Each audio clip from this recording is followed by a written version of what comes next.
നമസ്കാരം. സ്പോർട് ന്യൂസിലേക്ക് സ്വാഗതം. സംസ്ഥാനത്തെ എക്സൈസ് നയത്തിലും എക്സൈസ് വകുപ്പിന്റെ പ്രവർത്തനങ്ങളിലും വലിയ മാറ്റങ്ങൾ വരുത്താൻ ഒരുങ്ങി പുതിയ സർക്കാർ. ഇന്നലെ ചേർന്ന ഉന്നതതല യോഗത്തിലാണ് എക്സൈസ് മന്ത്രി എം ലിജു ഇത് സംബന്ധിച്ച നിർണായക സൂചനകൾ നൽകിയത്. വകുപ്പിന്റെ നയങ്ങളിലും പ്രവർത്തനങ്ങളിലും വരും ദിവസങ്ങളിൽ സമൂലമായ മാറ്റങ്ങൾ പ്രകടമാകുമെന്നും മന്ത്രി വ്യക്തമാക്കി. എക്സൈസ് നയം പരിഷ്കരിക്കുന്നതുമായി ബന്ധപ്പെട്ട് കൃത്യമായ ശുപാർശകളും നിർദ്ദേശങ്ങളും എഴുതി നൽകാൻ ഉദ്യോഗസ്ഥർക്ക് നിർദ്ദേശം നൽകിയിട്ടുണ്ട്. ലഹരി വിപത്തിനെതിരെ സംസ്ഥാന സർക്കാർ നടപ്പിലാക്കുന്ന വിമുക്തി പദ്ധതിയെ കൂടുതൽ ജനകീയമാക്കാനും ശക്തിപ്പെടുത്താനുമാണ് തീരുമാനം. എക്സൈസ് വകുപ്പിനെ പൂർണ്ണമായി ആധുനികവൽക്കരിക്കുമെന്നും മന്ത്രി അറിയിച്ചു. ഇതിന്റെ ഭാഗമായി കേസന്വേഷണങ്ങൾക്ക് സഹായകരമാകുന്ന രീതിയിൽ ഫോൺ രേഖകൾ ശേഖരിക്കാനുള്ള അനുമതിയടക്കം ആവശ്യമായ സാങ്കേതിക സൗകര്യങ്ങൾ വകുപ്പിന് ലഭ്യമാക്കും. നിലവിലുള്ള ജീവനക്കാരുടെ കുറവ് പരിഹരിക്കാൻ എക്സൈസ് വകുപ്പിന്റെ അംഗബലം വർദ്ധിപ്പിക്കുമെന്നും മന്ത്രി ഉന്നതതല യോഗത്തിൽ ഉറപ്പു നൽകി.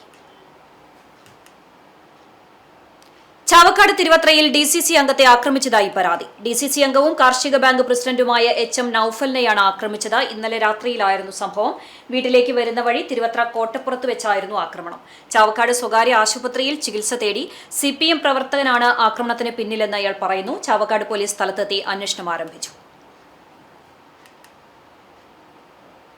നീറ്റ് പരീക്ഷാ പേപ്പർ ചോർച്ച തടയാൻ എല്ലാ മുൻകരുതലും സ്വീകരിക്കുന്നതായി NTA. അടുത്ത കൊല്ലം കമ്പ്യൂട്ടർ അധിഷ്ഠിത പരീക്ഷയാകുന്നതോടെ പ്രശ്നങ്ങൾ പരിഹരിക്കും. ചോദ്യപേപ്പറുകൾ തയ്യാറാക്കുന്ന രീതിയും മാറുമെന്ന് NTA മേധാവി പാർലമെന്ററി സമിതിയോട് വ്യക്തമാക്കി. ഇന്നലെ ചേർന്ന പാർലമെന്ററി സമിതി യോഗത്തിൽ NTA തലവൻ ഉൾപ്പെടെയുള്ള ഉദ്യോഗസ്ഥർ പങ്കെടുത്തിരുന്നു.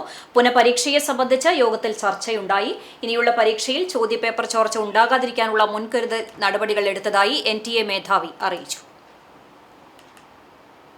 സംസ്ഥാനത്ത് മഴ കനക്കുമെന്ന് കേന്ദ്ര കാലാവസ്ഥാ വകുപ്പിന്റെ മുന്നറിയിപ്പ്. ഇതുപ്രകാരം 10 ജില്ലകളിൽ ഇന്ന് യെല്ലോ അലർട്ട് പ്രഖ്യാപിച്ചു. തിരുവനന്തപുരം, കൊല്ലം, പത്തനംതിട്ട, ആലപ്പുഴ, കോട്ടയം, എറണാകുളം, ഇടുക്കി, മലപ്പുറം, വയനാട്, കോഴിക്കോട് ജില്ലകളിലാണ് യെല്ലോ അലർട്ട്. അടുത്ത 4 ദിവസവും മഴ ശക്തമായി തുടരുമെന്നും പ്രവചനമുണ്ട്. നാളെ പത്തനംതിട്ട, ആലപ്പുഴ, കോട്ടയം, എറണാകുളം, മലപ്പുറം ജില്ലകളിലും ജൂൺ 1 കോട്ടയം, എറണാകുളം, ഇടുക്കി, മലപ്പുറം, വയനാട് ജില്ലകളിലും ജൂൺ 2 തിരുവനന്തപുരം, കൊല്ലം, ആലപ്പുഴ, എറണാകുളം ജില്ലകളിലും യെല്ലോ അലർട്ട് പ്രഖ്യാപിച്ചിട്ടുണ്ട്.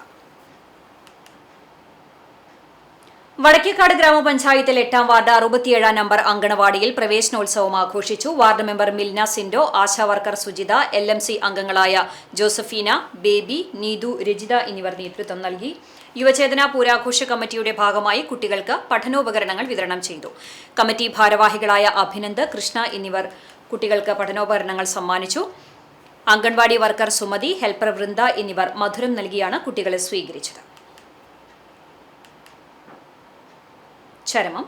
പഴഞ്ഞി മേലെ പട്ടിത്തടം ചുങ്കത്ത് സ്കറിയാച്ചൻ നിര്യാതനായി. 68 വയസ്സായിരുന്നു. സംസ്കാരം നടത്തി. പരേതയായ ലിസിയാണ് ഭാര്യ. റിജോ, ലിജോ, ലിജി എന്നിവർ മക്കളാണ്. ഇതോടെ സ്പോർട് ന്യൂസ് സമാപിക്കുന്നു. നമസ്കാരം.